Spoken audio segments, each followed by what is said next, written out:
जय हिंद दोस्तों, आज की वीडियो में हम जानेंगे ई श्रमिक कार्ड बेनिफिट्स के बारे में। ई श्रमिक कार्ड के फायदे क्या क्या है। दोस्तों, आपने ई श्रमिक कार्ड का नाम तो सुना ही होगा या फिर आपने अब तक ई श्रमिक कार्ड बना भी लिया होगा, लेकिन अगर आपको यह नहीं पता है कि ई श्रमिक कार्ड की मदद से हम क्या क्या बेनिफिट ले सकते हैं, क्या क्या लाभ हमें मिल सकते हैं, तो आज की वीडियो में हम इसे विस्तार से जानेंगे। ई श्रमिक कार्ड के बारे में तो दोस्तों आप जानते ही होंगे कि यह एक ऐसा कार्ड है जो देश के असंगठित क्षेत्र के तहत जो श्रमिक काम करते हैं उनके लिए यह कार्ड जारी किया गया है। ई श्रमिक कार्ड पूरे देश में मान्य होता है। दोस्तों, पहले क्या होता था कि जो हमारा मजदूर कार्ड होता था या फिर जो हमारे पास श्रमिक कार्ड होता था वो पर्टिकुलर एक स्टेट में ही मान्य होता था, वह पूरे देश में मान्य नहीं होता था। लेकिन ई श्रमिक कार्ड पूरे देश में मान्य है। आप इंडिया के किसी भी कोने में जाकर के ई श्रमिक कार्ड की मदद से रोजगार प्राप्त कर सकते हैं। ई श्रमिक कार्ड के ऊपर दोस्तों आपको एक 12 डिजिट का 12 अंकों का एक यूएएन नंबर भी दिया जाता है, यानी कि यूनिवर्सल अकाउंट नंबर। यह नंबर उसी प्रकार से होता है जिस प्रकार से हमारे पास आधार कार्ड नंबर होता है। यह नंबर यूनिक होता है, प्रत्येक श्रमिक के लिए यह नंबर अलग होता है। ऑफिशियल वेबसाइट पे आप यहाँ पर देख सकते हो दोस्तों कि अब तक 26 करोड़ 87 लाख से अधिक जो श्रमिक है वे ई श्रमिक कार्ड से जुड़ गए हैं या फिर उनको ई श्रमिक कार्ड इश्यू कर दिया गया है।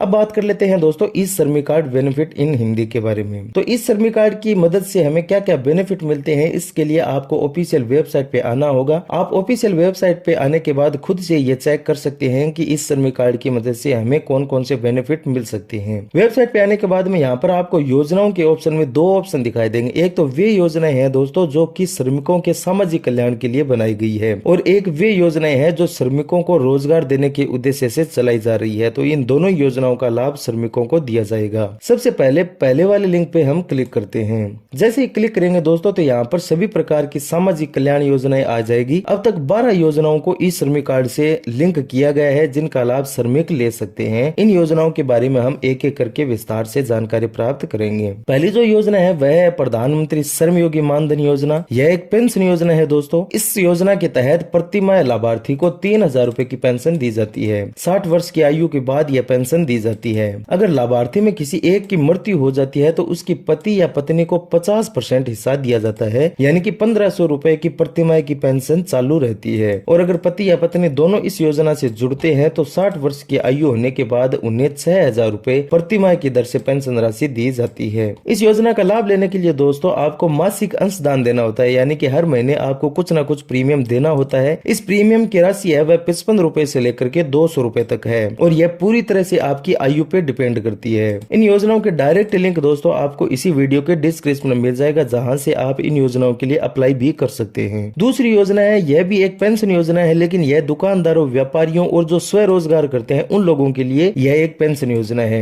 यह भी बिल्कुल श्रम योगी मानधन योजना की तरह ही है। इसमें भी आपको मासिक अंशदान देना होता है और प्रति माह 3000 रूपए की पेंशन राशि दी जाती है। अगली जो योजना है वह प्रधानमंत्री जीवन ज्योति बीमा योजना। यह एक दुर्घटना बीमा योजना है। इस योजना के तहत श्रमिक की अगर किसी भी कारणवश मृत्यु हो जाती है तो उसे 2 लाख रूपए का दुर्घटना बीमा दिया जाता है। इस योजना में आपको प्रीमियम देना होता है, लेकिन इस योजना की खास बात यह है दोस्तों कि सिर्फ और सिर्फ आपको 330 रूपए प्रति वर्ष ही देना होता है। अगली जो योजना है वह प्रधानमंत्री सुरक्षा बीमा योजना। नाम से ही पता चलता है दोस्तों यह भी एक दुर्घटना बीमा योजना है। इस योजना की खास बात यह है कि इसमें सिर्फ 12 रूपए आपको प्रति वर्ष प्रीमियम देना होता है। एक साल में सिर्फ 12 रूपए ही आपको प्रीमियम देना होता है। योजना के तहत अगर दुर्घटना में श्रमिक की मृत्यु हो जाती है या फिर वह पूरी तरह से विकलांग हो जाता है तो 2 लाख रूपए की वित्तीय मदद दी जाती है, और अगर आंशिक विकलांग होता है तो 1 लाख रूपए की वित्तीय मदद श्रमिक को दी जाती है। अगली है दोस्तों अटल पेंशन योजना। नाम से पता चलता है यह भी एक पेंशन योजना है जिसमें लाभार्थी को 1000 रूपए से लेकर के 5000 रूपए तक की पेंशन दी जाती है। फिर है दोस्तों सार्वजनिक वितरण प्रणाली, यानी कि पीडीएस। दोस्तों, हमें जो राशन कार्ड की मदद से जो राशन मिलता है, फ्री में जो हम राशन प्राप्त करते हैं, वह सार्वजनिक वितरण प्रणाली के माध्यम से ही डिस्ट्रीब्यूट होता है, यानी कि वितरित होता है। तो इस योजना के तहत दोस्तों हमें 35 किलो चावल या गेहूं सरकार की ओर से दिया जाता है। अगली है दोस्तों प्रधानमंत्री आवास योजना ग्रामीण। तो आवास योजना के तहत सरकार गरीब लोगों को जिनके पास पक्का घर नहीं है उनको वित्तीय मदद प्रदान करती है पक्का घर उपलब्ध करवाने के लिए। तो जो मैदानी क्षेत्र में रह रहे हैं उनको 1,20,000 रूपए तक की सहायता राशि दी जाती है प्रधानमंत्री आवास योजना के तहत, और जो पहाड़ी क्षेत्र में रहते हैं उनको 1,30,000 रूपए तक की वित्तीय मदद दी जाती है। अगर आप प्रधानमंत्री आवास योजना में आवेदन करना चाहते हैं तो इसका डायरेक्ट लिंक भी दोस्तों आपको इसी वीडियो के डिस्क्रिप्शन डिस्क्रिप्शन में मिल जाएगा। अगली जो योजना है वह राष्ट्रीय सामाजिक सहायता कार्यक्रम। यह भी एक पेंशन टाइप की योजना है दोस्तों, जिनमें विभिन्न आयु वर्ग के लोगों को 300 रुपए से 500 रुपए तक की जो राशि है वह केंद्र सरकार के द्वारा दी जाती है, और अगर राज्य सरकार की इसमें काउंट कर दी जाए तो यह राशि 1000 रुपए से 3000 रुपए प्रतिमाह की हो जाती है। आयुष्मान भारत योजना दोस्तों, यह एक स्वास्थ्य बीमा योजना है।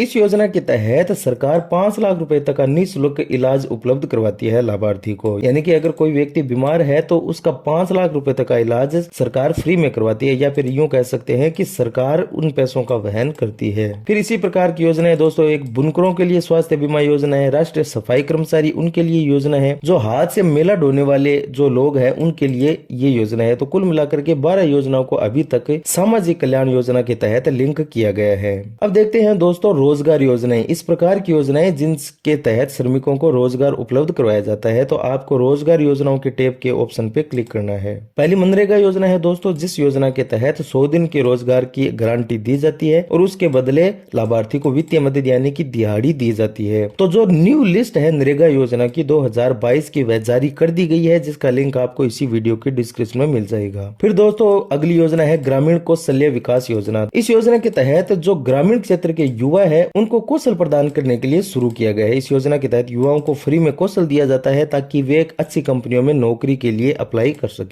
इसी प्रकार की यह योजना है दोस्तों दीनदयाल उपाध्याय अंत्योदय योजना। इसके तहत भी जो गरीब नागरिक है, गरीब घर के जो लोग हैं उनको कौशल प्रदान किया जाता है। फिर पीएम स्वनिधि योजना, यह एक प्रकार की लोन योजना है जिसके तहत 10,000 रुपए तक का ऋण लाभार्थी को प्रदान किया जाता है या उपलब्ध करवाया जाता है ताकि वह अपना खुद का स्वरोजगार कर सके। प्रधानमंत्री कौशल विकास योजना के तहत दोस्तों बेरोजगार युवाओं को फ्री में कौशल दिया जाता है। और इसी प्रकार की प्रधानमंत्री रोजगार सृजन कार्यक्रम है जिसके तहत जो युवा नया उद्योग स्थापित करना चाहते हैं उनको वित्तीय मदद सरकार की ओर से दी जाती है। तो ये कुछ बेनिफिट थे दोस्तों, ई श्रमिक कार्ड के फायदे थे जिनके बारे में आपको जानना बहुत जरूरी है। अगर आपका कोई और सवाल है तो आप हमें वीडियो के कमेंट में लिख सकते हैं।